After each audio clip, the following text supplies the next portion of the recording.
And thank you also, as always. But today, may especially those of you who are here from the UK and from um, the mainland of Europe, for your support and your presence on an interesting day here in the United States. Before we begin to sit for a few minutes, I'd actually like for us to engage a chant together. And as always on Zoom, it's a little bit of a more private matter than it would be if we were all in the same room. Yeah, you'll hear my voice, you'll hear your voice. Those of you who are with another person will hear your friend's voice. But unfortunately, we can't share the fullness um, just because of the limitations of Zoom. I'm going to screen share what I'd like for us to follow. We're going to chant um, the Metta Sutta. It's not large enough to see, hopefully, for most of you. Okay, together we'll be chanting the Metta Sutta.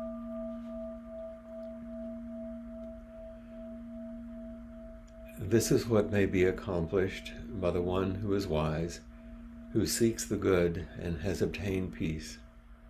Let one be strenuous, upright, and sincere, without pride, easily contented and joyous.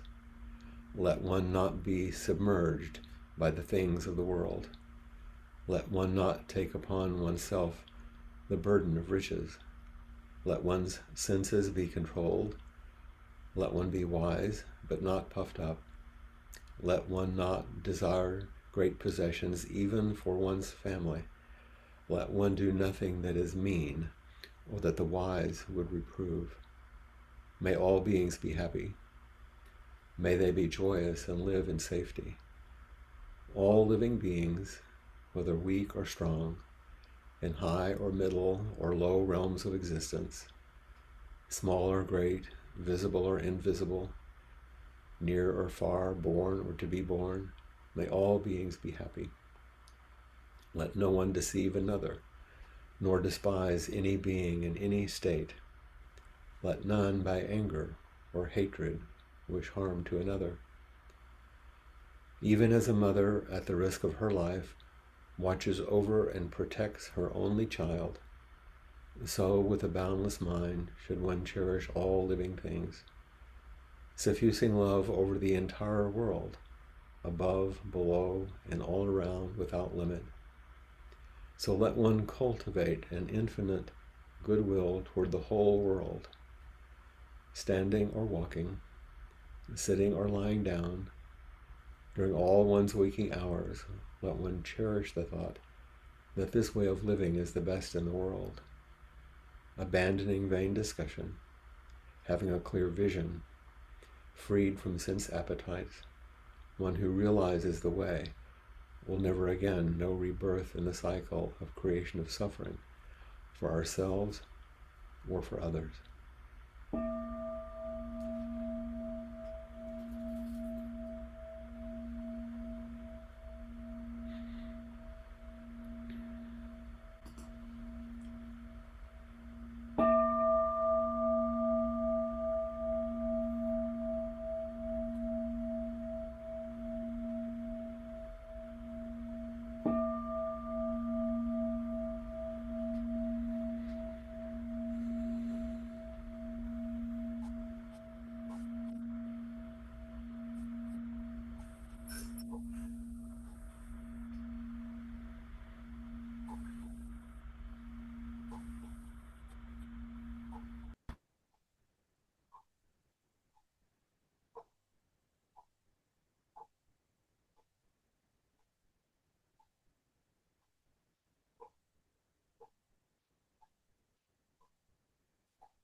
As we sit together and having chanted or spoken the scripture on loving kindness from the Buddha, you might consider as you sit and breathe to offer um, this aspiration for peace and safety to everyone, everywhere on this day. Certainly, I think to send it to all of the election workers, all those who will be spending today and maybe many other days in the future, taking care of an important and fragile system. But of course, our best wishes for basic goodness go to everyone.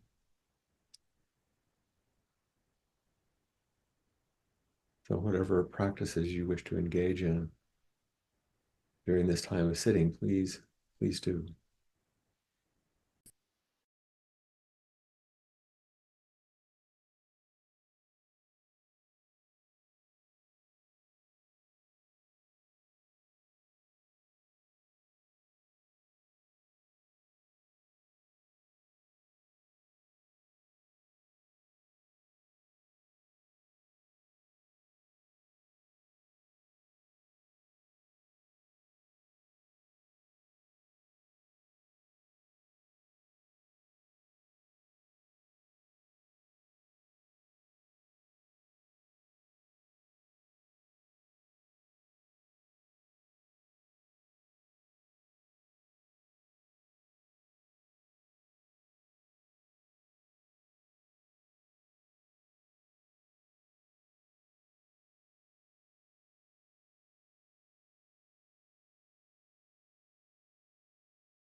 Vast is the robe of liberation, a formless field of benefaction.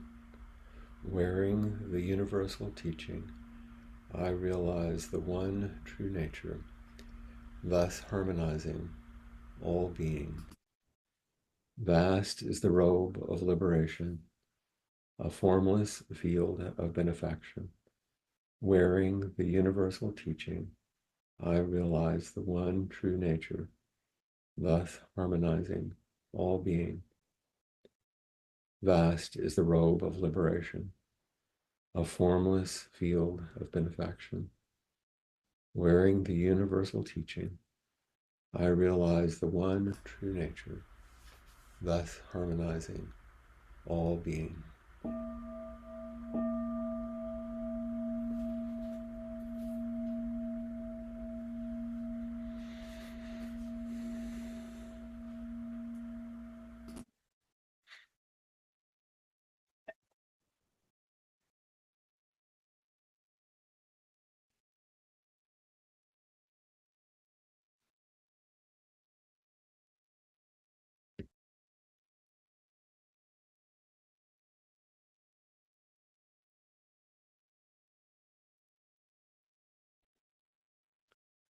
As so many of you know, the last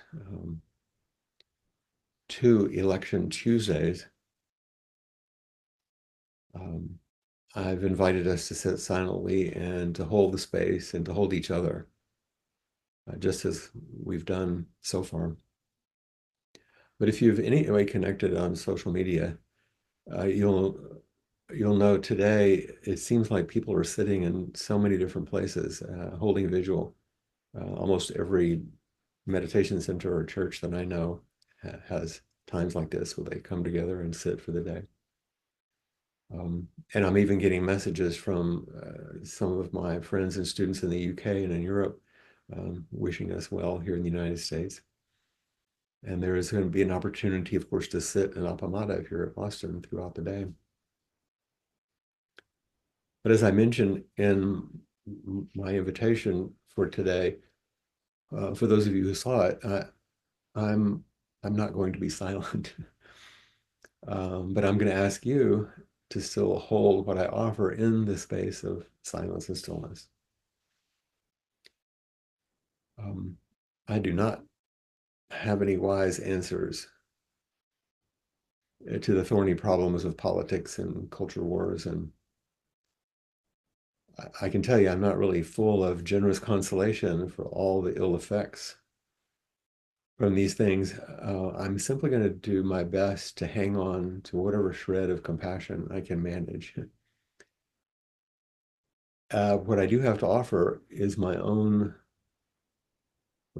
personal perspectives on our current situation, but shaped by and filtered through the Dharma and my training as a psychologist. So, what I call the double helix of growing up and waking up to maturity. My hope is that you're going to hear the Bodhisattva vow like the bell echoing through it all. And I will avow that, like every single person here, I'm sure, I have very strong personal opinions, and no doubt some of those will, leak through what I'm about to share with you. But please know that my primary commitment is to offer something that I believe is relevant to everyone, everywhere, no matter your political stance or what choice you make on this important day of choice. I'll also say that some of the body of what I'm going to say was actually written in 2017, about 9 months into the term of the former president. 9 months, an amount of time we consider for gestation. Because by that time we had begun to witness what would continually unfold in surprising and unusual ways. And I was asked to keynote a fundraiser. Some of you from Austin may have been there, for a nonprofit organization in Austin, I Act, Interfaith Action of Central Texas, an interfaith dialogue organization. And the theme that was announced for that night was titled A Night Under One Sky, a title with many levels of meaning. A night, it was in the evening, it was the Umlauf Sculpture Garden, it was in a beautiful space. A night under one sky. And I was invited to speak to the moment in the fall of 2017. 7 years later, here I am still speaking to this moment. So now, now to the teleprompter, and we'll see if I stay on script. We find ourselves in such a confusing, unnerving time.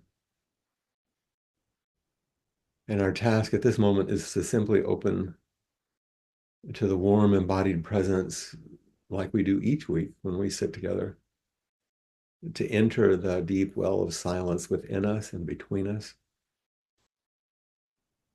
And this intimate touch of human presence, even online, can only arrive if we stop and allow life to catch up with us, to flow through us, simply and fully.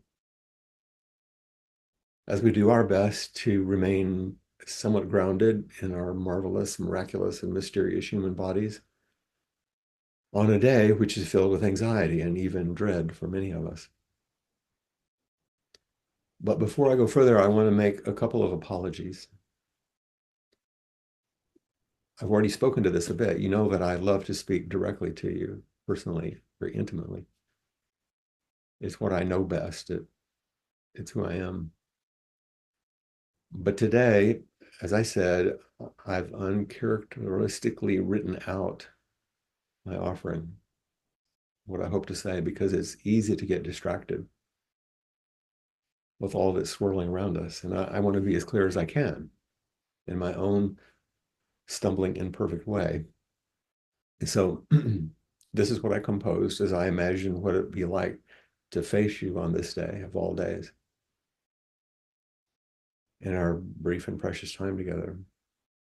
And as I sit in my small room in front of my laptop looking into your faces, I can feel the inspiration of who you are and what you bring, filled with so much goodness, but also maybe filled with some anxiety and fear, coming together to hold whatever brightness we find on this day.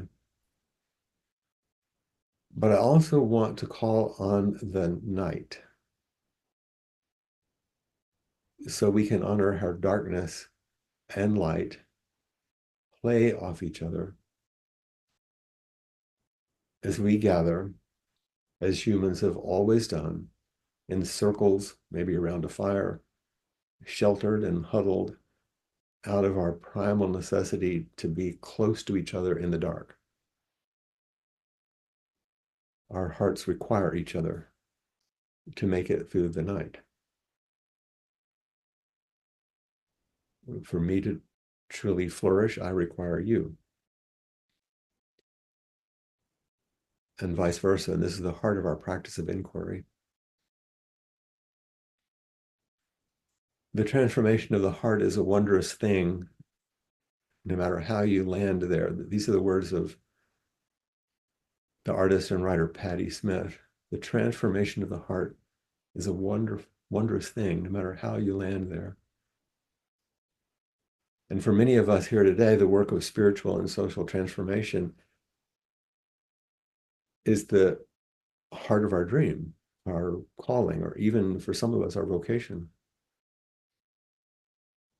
And I would assume that everyone who's here came online today because somewhere deep inside, you long for the world to be lovingly transformed in some way. I think we all wish for a kind world. That's what we chanted. A compassionate world, a world full of wisdom and generous care, a patient and spacious world in which everything and everyone is welcomed equally. And although I would wager that these assumptions about what we want are reasonably accurate, I feel an edge of discomfort as I make this list of admirable qualities and aspirations. And here's my concern. There can be a hidden seduction in consensus,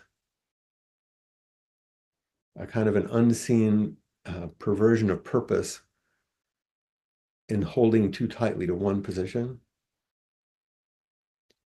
and a subtle kind of enchantment inviting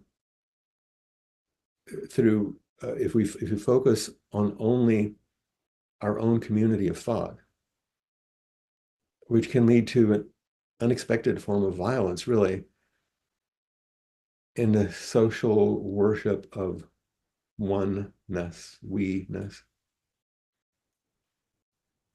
When we speak only to the choir, we turn our back to the congregation. So my second apology is for being so blunt. It's not my job nor my desire to use the teacher's seat to lead us down a road of cynicism or despair. We have enough of that at the moment. And I'm also not suggesting that we kind of crumble under some erosion of faith or the loss of warm care or the balm of everyday hope. I only ask that we enter the conversation honestly and clearly forewarned to tell the truth as best we can with compassion. And I'm speaking in this strong, direct manner because I'm concerned that we don't have time to waste. Consoling each other only through shared agreement won't transform the brokenheartedness and shattered relationships of this world. We must venture to the shadowy edges of our understanding, beyond the boundaries of our comfort, even of our comprehension, in order to come to appreciate the startling and disquieting diversity of who we really are as a people, what we stand for, and what we're capable of in this world. I think we're here to reflect the light of our genuine goodness for sure, but I'm concerned that in doing so, we might easily and unknowingly neglect the dark. And I'm convinced that neglecting the dark is destroying us. Now, I don't want to fail you or miss the moment because I feel called to more, and I am calling you to more. So here's Rilke, writing on one of the long, dark winters of his time while he was living in a Russian Orthodox monastery. Speaking, he says, "You, darkness, of whom I'm born, I love you more than the flaming light that limits the world to the circle it illuminates and excludes all the rest. You, darkness, of whom I am born, I love you more than the flaming light that limits the world to the circle it illuminates and excludes all the rest." But the darkness embraces everything. The darkness embraces everything, shapes and shadows, creatures and me, people, nations, just as they are. It lets me imagine the great stirring presence breaking into my body. I have faith in the night. I have faith in the night. In one part of our Zen liturgy, some of you may know, we chant, "The spiritual source shines clearly in the light. The branching streams flow on in the dark." In other words, the beautiful world of form is visible in the light, displaying its infinite dimensionality and novelty. But the dark, this is the place where there are no distinctions, where everything moves together, holding everything, as Rilke said. The darkness embraces everything, shapes and shadows, creatures and me, people, nations, just as they are. Yet, we so often turn away from the dark. But together, the light and the dark, you might say the relative and absolute, the mundane, the divine, all describe the vast, inconceivable space into which we are born, into which we will ultimately return. This is the field of our joys and sorrows, of love and hate, of grief and celebration, our one unbound heart and mind, which we strive to embody through our spiritual practices, and then which we hope to express in our beloved communities. We just chanted, vast is the robe of liberation, a formless field of benefaction. Liberation is what surrounds us. And the great field of beneficence is our home. By whatever name, it is vast and liberating. And yet, in Rilke's words, the great stirring presence that Rilke described breaking into his body, the great stirring presence, and the formless field of benefaction in which we're asked to rest, I think includes more than just, the magnificent light of the divine or the glow of the great mystery, the warm smile of God, or the unbound love of universal consciousness, whatever we call it. We have to reach wider, deeper, to include more. And please be assured, I embrace this light and love, you know this, at the very heart of our lives and our practices, just as you do. Because this wholesome and brilliant radiance is precisely what we celebrate when we sit zazen. But I'm concerned in that rich glow that we may be blinded to the very shadowy requirements of our quivering animal bodies, our frail and shaky humanness, our fierce and messy mammalian life force, which is the very ground of our being. Humans have always sought a way to tolerate our primal vulnerability, the incredible, incomprehensible awe of just simply being alive. And it's this earthly embodiment we must reclaim and utilize wisely if we're to survive as a species and as a planet. This is what makes spiritual practice now essential, not some self-involved luxury. We can be a stronger and more penetrating voice of faith and courage in the world. And we can enact these vital and liberating qualities in our communities, but only if we do not turn away from our most vulnerable longings. And I want to be clear, because this, I think, is at the heart of spiritual life, that without our bodies, the exquisite expression of creation, of human incarnation,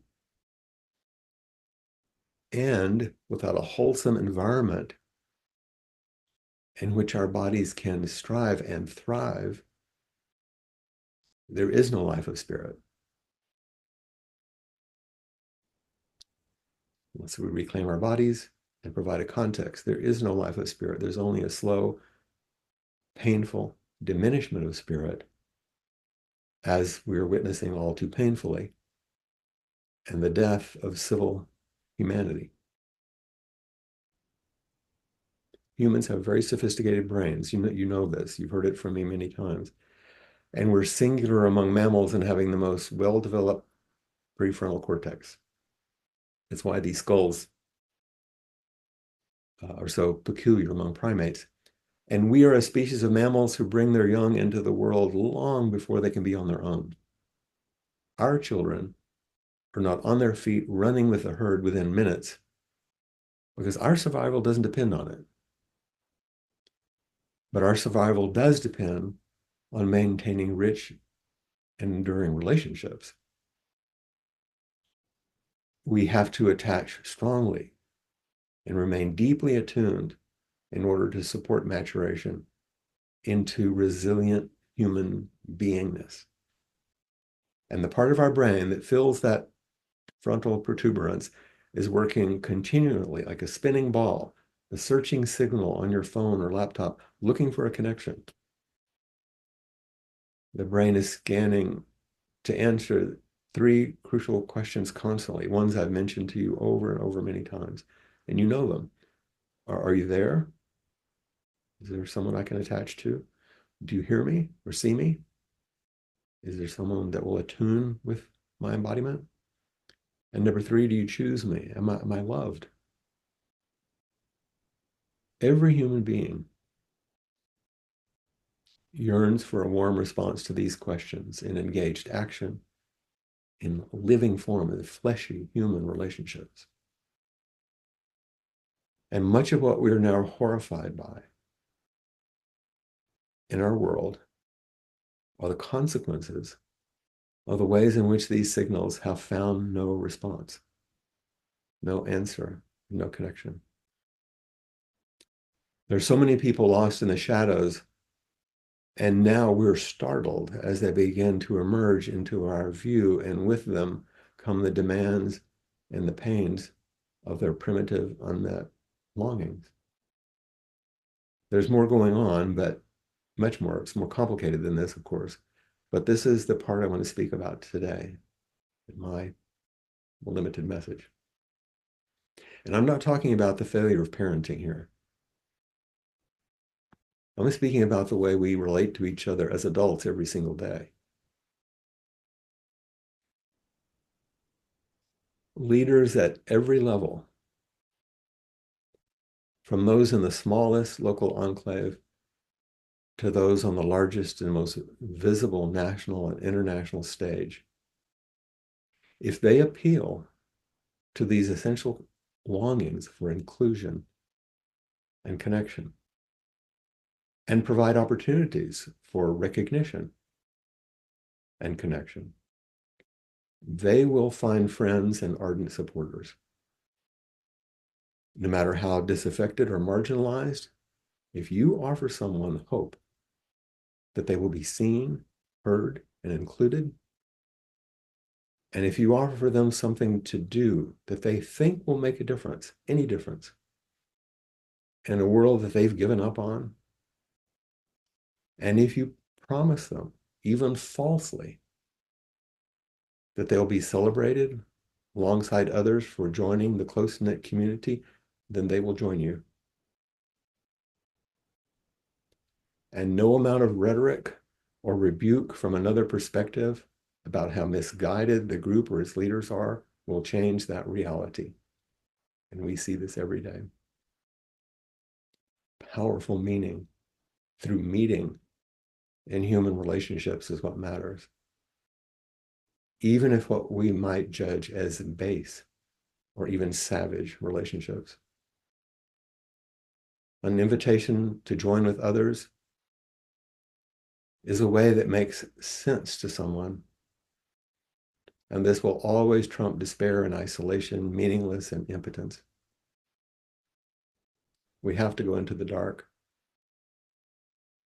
to the shadowy aspects of ourselves, to our closest and dearest relationships, and into the complex and broken communities of our world to begin to make sense of this chaos.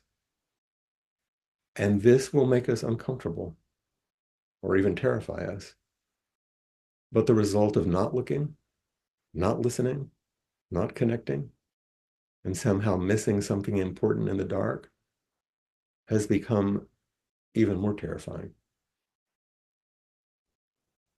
Hopefully, we are awakening to face more fully who we are and learning more about those who are so easily labeled the others.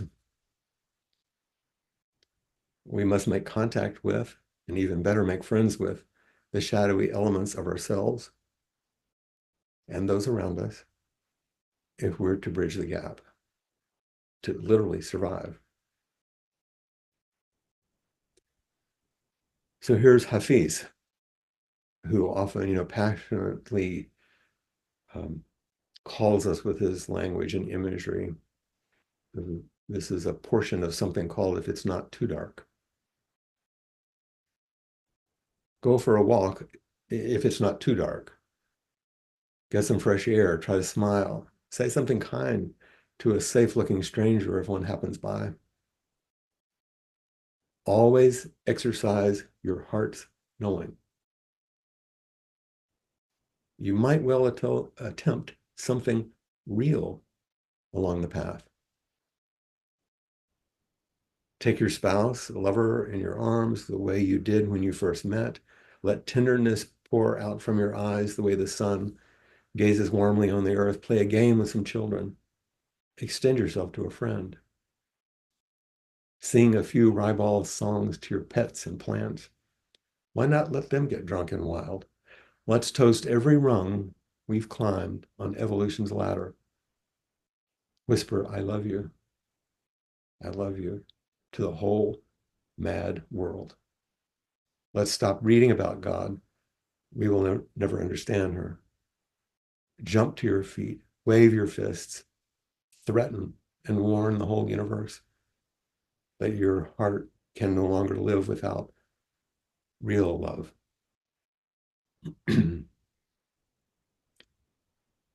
Huffy's, gathers us up in his arms with a joyful invitation to love passionately. And this sounds maybe a bit extravagant and certainly idealistic on a day such as today. In our current situation, his invitation may even seem naive or foolish. In fact, I think the title even hedges, if it's not too dark, but it is very dark.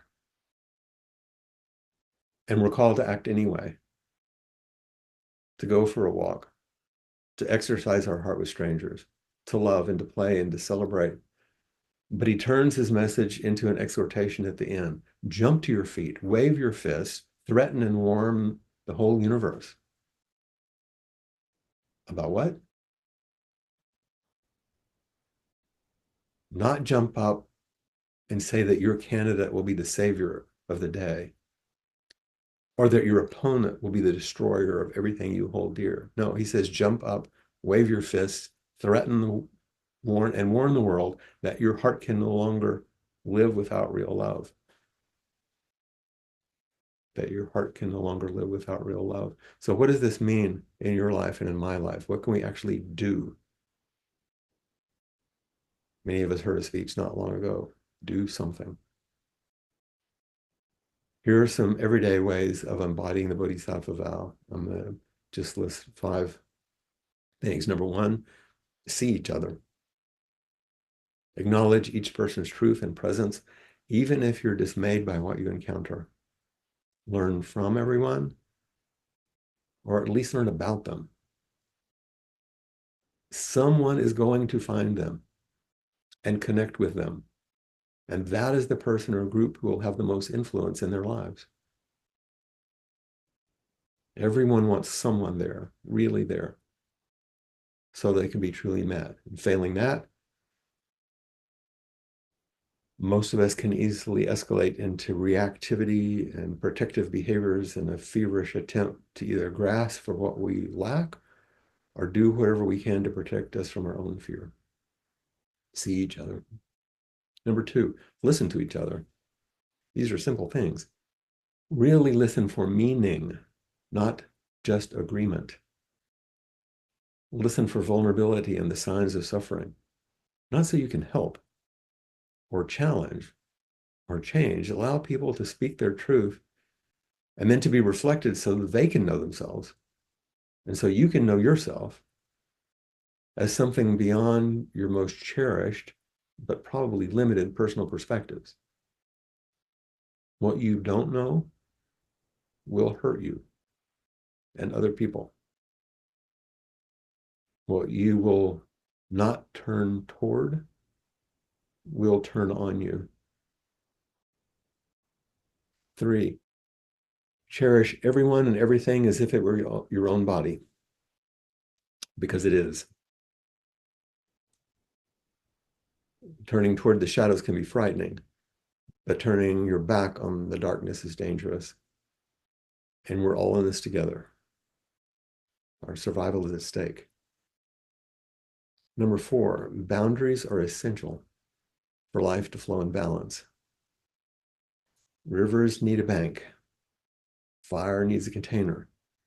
Without these boundaries, they are very destructive. But with proper boundaries, a river or a fire can serve and nourish us. So there is such a thing as foolish compassion. And there are real dangers in the world we have to attend to. And it's crucial to know our limits, but because they help contain and focus our strengths. Sometimes it's wise to put some distance between you and another person or a group, even if you hold them in your heart. Sometimes saying no is the fullest and firmest form of compassion. Number 5, be patient with yourself as you stumble and fail, but don't give up. Accept your impotence without apology. Soften into strength and be kind to yourself. It's another way to know self-compassion. When we fall down, we use the ground we fall on to get up. Be patient with yourself. And number 6, practice flexibility and humility. In the provocative words of the old family therapist Carl Whitaker, fracture roll structures at will and repeatedly. Entrenchment in beliefs is not a nimble place from which to respond to the world. Fracture roll structures at will and repeatedly. 2, learn to retreat and advance from every position you take. Try on new perspectives and learn what you meet there. And then 3, he said in a very strange way, if we can abandon our missionary zeal, we have less chance of being eaten by cannibals. Certainty is a formula for being unkind and also blind. Self-righteous zeal will create contention and pain. No helping, but service. And as they say in the infomercials, but there's more. Stepping beyond our personal practices. Beloved community is the fabric that holds the night, however dark. Community reflects the light, but it holds the dark. And in doing so, cradles the deepest capacity for transformation of the heart. Beyond the individual, there are whole communities of people who are unseen, with no voice, who end up lost in echo chambers of their own. And to survive, we have to find ways to reclaim these broken and scattered hearts for the gold they contain. This noble earthly experiment of being human is in trouble, politically, socially, culturally, biologically, and artistically, because we're at a crossroads of imagination in its truest sense. Can we imagine big enough, deep enough, wildly enough to save ourselves? Can our imagination expand beyond the bounds of simple coping or problem solving, of endless technologizing, and reclaim our profound responsibility to each other and for each other in the face of fear and confusion? Will our children ever learn to be grace-filled humans? If they end up lost in their tablets or phones, can we teach them real character and emotional intelligence, not just how to be tech savvy? Can we demonstrate with our own lives and through our warm relationships with them that a tweet isn't a kiss on the cheek, an email is not a whisper in your ear, and a Facebook friend request is not an outstretched hand? Human language was the first virtual reality. Let's practice skillfully and actually talk to each other. These are real questions we're facing, and it appears that our wisdom traditions and the spiritual practices that they offer may hold more of a key to survival than our evolving technologies or complex global economies. Because without a sangha of committed practitioners, willing to face uncertainty and mystery. It's all simply two-dimensional.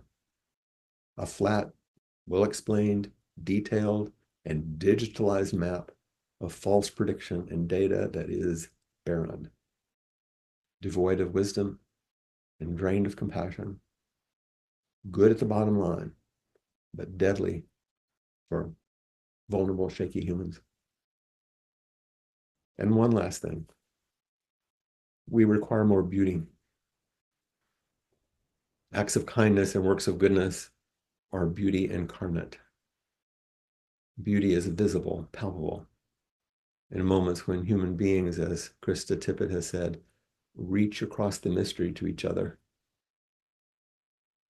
Our most beautiful and meaningful work is removing barriers to love, but isn't that what spirituality is for? And what social action brings to life? The poet Elizabeth Alexander, speaking boldly on a beautifully crystalline inaugural morning in 2009, stated in her poem, in that public political arena, that love is the mightiest word. And so it seems to be. On another inaugural podium in 2021, in yet another one of these election cycles, a young Amanda Gorman spoke. And so we lift our gazes, not to what stands between us, but what stands before us. We close this divide because we know to put our future first, we must first put our differences aside. We lay down our arms so we can reach out our arms to one another. We seek harm to none and harmony for all. So how can we come to greet and love fully the very life that terrifies us? Here we are. And how do we reconcile our deepest longings for love alongside our greatest fears of its loss? Can we learn the mercy and majesty of loving and being loved? And how do we, as Amanda said, lay down our arms and reach out?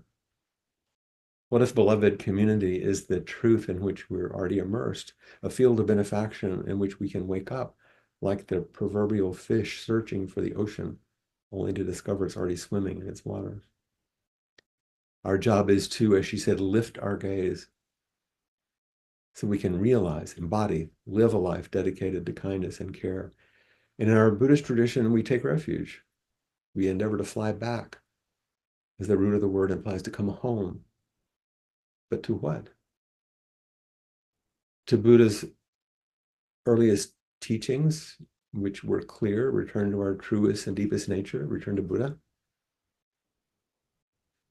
To return to the greatest intimacy with the way things actually are, the lawful flow of the universe beyond our self-focused narratives, which is Dharma.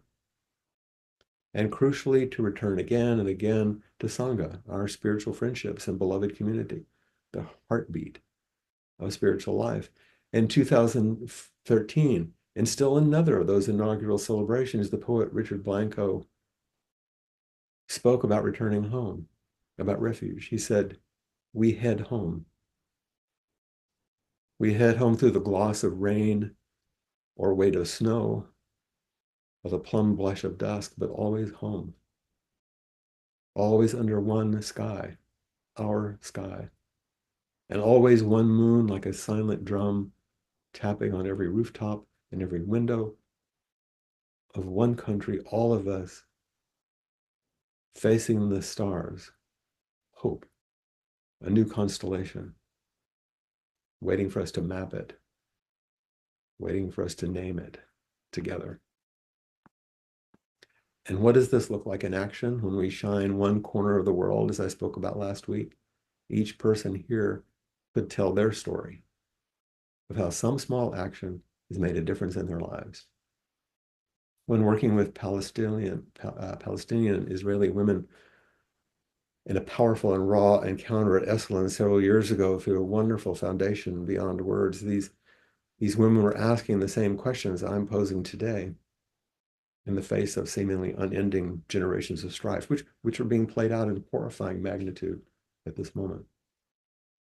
One woman, a kindergarten teacher, told me that she felt completely helpless as if anything she could do would be meaningless in the face of the ancient hate and enmity. But she told me how she taught her students to sing. And her tiny kindergarten choir went out from the classroom one day and sang to the soldiers along the wall dividing the Jewish and Arab settlements. She told me how the soldiers put down their guns and turned toward the children, helpless, against their call, their tiny, tender courage. And we know all too painfully that this one small thing did not stop the deep conflict which continues today. But it interrupted the damage, at least for a moment. And every moment counts. Listening to an interview with the poet W.S. Merwin nearing his 90th birthday, taking care of his garden and his grove of endangered palms on the north shore of Maui, he spoke about the pain of the earth's destruction, which he was witnessing. And he said, but on the last day, I want to be planting a tree, because this was his vow for the good of the earth, for the good of all beings. So he is determined to do it no matter how things appeared to be going. This was his small contribution in his corner of the world, despite his fear that it would make no difference in the end. So why do we do good? Why do you cast your vote? It's because it's what we do. It's what we want to do. It's what we must do. And so circling back one last time to Rilke, and in this small piece, you may not resonate with the theistic imagery, the word God. So replace it with Buddha nature or whatever speaks to you. Who or what do you actually reach out to when you find yourself quaking in the dark at 3 a.m.? Who speaks to you in the emptiness? Here's Rilke. God speaks to us as he makes us, then walks with us silently out of the night. These are words we dimly hear. You, sent out beyond your recall, go to the limits of your longing. Embody me. Flare up like flame and make big shadows I can move in. Let everything happen to you. Beauty and terror. Just keep going. No feeling is final. Don't let yourself lose me. Nearby is the country they call life. You'll know it by your seriousness. Give me your hand. Give me your hand. Just give me your hand.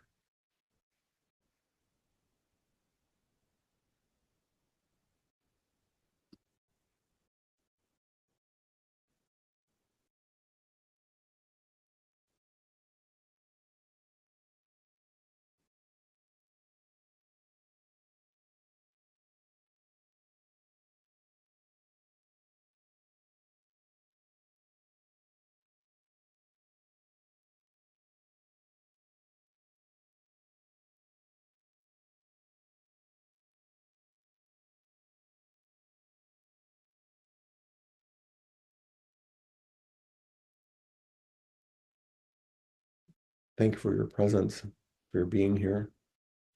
Thank you for your patience and listening to all of that.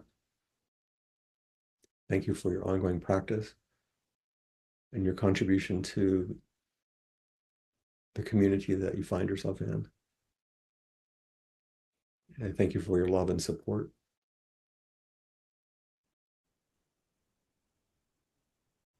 I thank you for everything.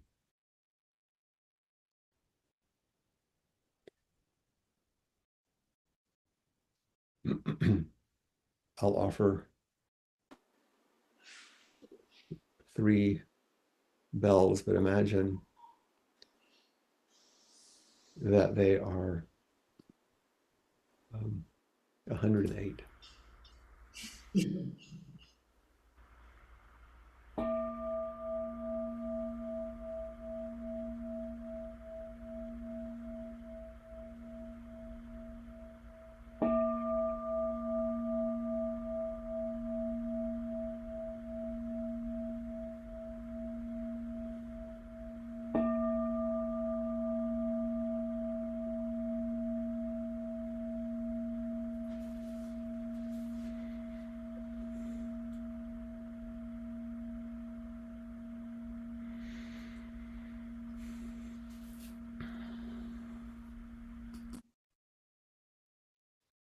as always, if you wish to stay and be with others, um, if you stay in gallery view, you'll be able to connect.